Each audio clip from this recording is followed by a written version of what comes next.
برکات مصطفیٰ صلی اللہ علیہ وآلہ وسلم۔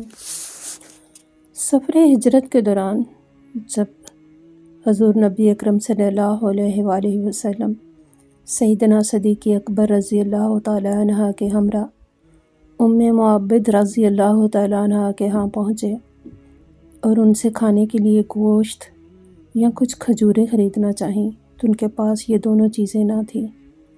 حضور نبی اکرم صلی اللہ علیہ وآلہ وسلم کی نگاہ ان کے خیمے میں کھڑی ایک کمزور دبلی سوکھی ہوئی بکری پر پڑی۔ آپ صلی اللہ علیہ وآلہ وسلم نے دریافت فرمایا، یہ بکری یہاں کیوں ہے؟ حضرت ام معبد نے جواب دیا، لاغر اور کمزور ہونے کی وجہ سے یہ ریوڑ سے پیچھے رہ گئی ہے اور یہ چل پھر بھی نہیں سکتی۔ آپ صلی اللہ علیہ وآلہ وسلم نے پوچھا، کیا یہ دودھ دیتی ہے؟ انہوں نے عرض کیا، نہیں۔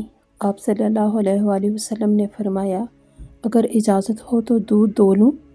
عرض کیا، دودھ تو یہ دیتی نہیں، اگر آپ دو سکتے ہیں تو مجھے کیا اعتراض ہو سکتا ہے؟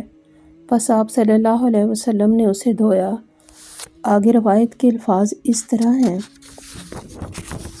آپ صلی اللہ علیہ وسلم نے اسے منگوا کر بسم اللہ کہہ کر اس کے تھنوں پر اپنا دست مبارک پھیرا اور ام معبد کے لیے ان کی بکریوں میں برکت کی دعا دی۔ اس بکری نے آپ صلی اللہ علیہ وآلہ وسلم کے لیے اپنی دونوں ٹانگیں پھیلا دیں، کثرت سے دودھ دیا اور تابعہ فرمان ہو گئی۔ آپ صلی اللہ علیہ وآلہ وسلم نے ایسا برتن طلب فرمایا جو سب لوگوں کو اس سے راب کر دے اور اس میں دودھ دو کر بھر دیا، یہاں تک کہ اس میں جھاگ آ گئی۔ آپ ام معبد رضی اللہ تعالیٰ عنہ کو پلایا، وہ سیر ہو گئیں تو اپنے ساتھیوں کو پلایا، یہاں تک کہ سب سیر ہو گئے۔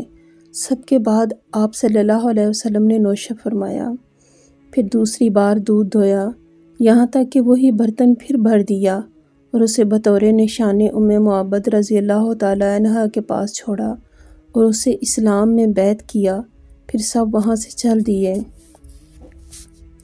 تھوڑی دیر بعد حضرت ام معبد رضی اللہ تعالیٰ عنہ کا خاوند آیا۔ اس نے دودھ دیکھا تو حیران ہو کر کہنے لگا کہ یہ دودھ کہاں سے آیا ہے؟ حضرت ام معبد رضی اللہ تعالیٰ نے جواب دیا، آقا دو جہاں صلی اللہ علیہ وآلہ وسلم کا حلیہ شریف اور سارا واقعہ بیان کیا جس کا ذکر ہم متعلقہ مقام پر کر رہے ہیں۔ وہ بولا، وہی تو قریش کے سردار ہیں جن کا چرچا ہو رہا ہے، میں نے بھی قصد کر لیا ہے کہ ان کی صحبت میں رہوں۔ چنانچہ وہ دونوں میاں بیوی مدینہ منورہ پہنچ کر مسلمان ہو گئے۔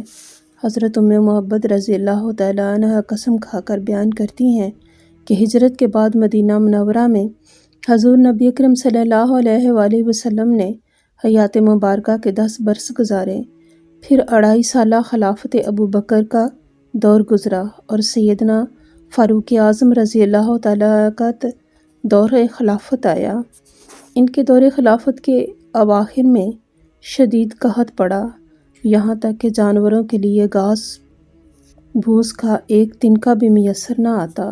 وہ فرماتی ہیں کہ خدا کی قسم، آقا دو جہاں صلی اللہ علیہ وآلہ وسلم کے دست اقدس کے لمس کی برکت سے میری بکری اس قحط سالی کے زمانے میں بھی صبح شام اسی طرح دودھ دیتی رہی۔ جزاک اللہ۔